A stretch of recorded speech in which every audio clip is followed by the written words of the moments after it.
Hi, my name is John Haskins, and I work here at Elkhorn Slough Reserve, and I am in charge of the water quality program. Here at the reserve, our water quality program consists of all types of parameters, water quality parameters. We look at temperature, salinity, depth, turbidity, dissolved oxygen.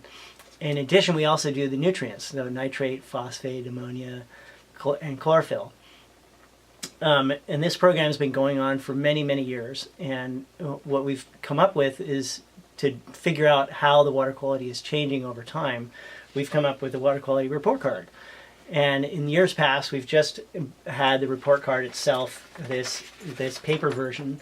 But now we've come up with this really fantastic version, online version, that goes into much more detail about the water quality and how it changes over time, and lots of more information.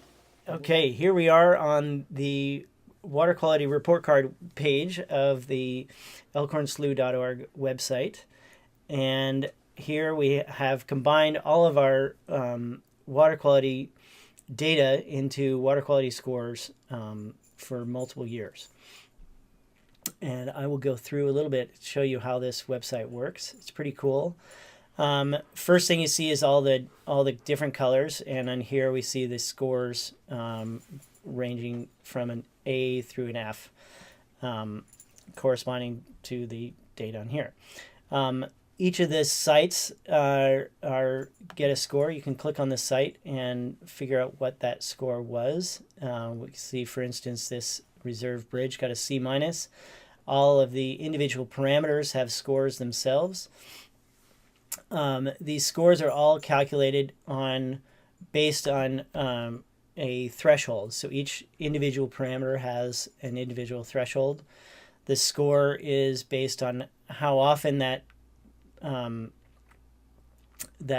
parameter exceeds that threshold and how far above it exceeds that threshold. And we calculate the score based on a water year. So that's why you're seeing here the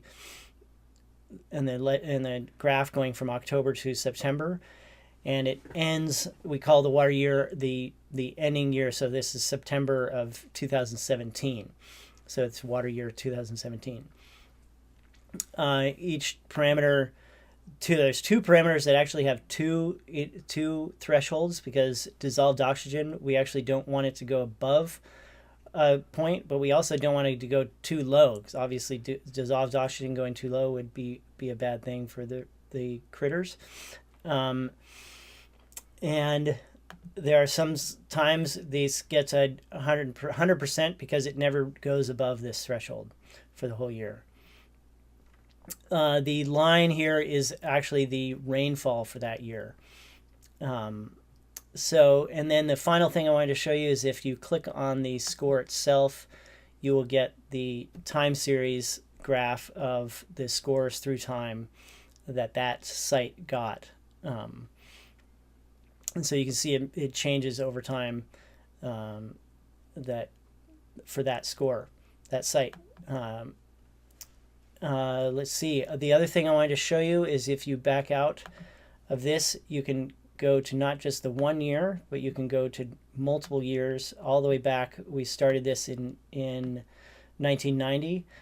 You'll see there's a few less sites in 1990, but then as we go through time, the sites increase. Another thing I wanted to show you to look at, that you can also look at it by region, where we've just combined all of the sites within an area, within one region, and given it a score. Again, you can change through time and see how those scores change through time. So these are all of the sites combined, all of the data for that year within that region. This kind of gives you a sense of how if there are certain areas of the slough that are getting worse water quality than others. In general, you see this, our main channel, it gets a lot of flushing, so that gets, in general, the best water quality. And in general, the worst water quality are the sites. I'll go back to sites here. The worst water quality are sites that are behind water quality control structures. Last thing, don't forget to go into the help out and check out how you can help out water quality um, on your specific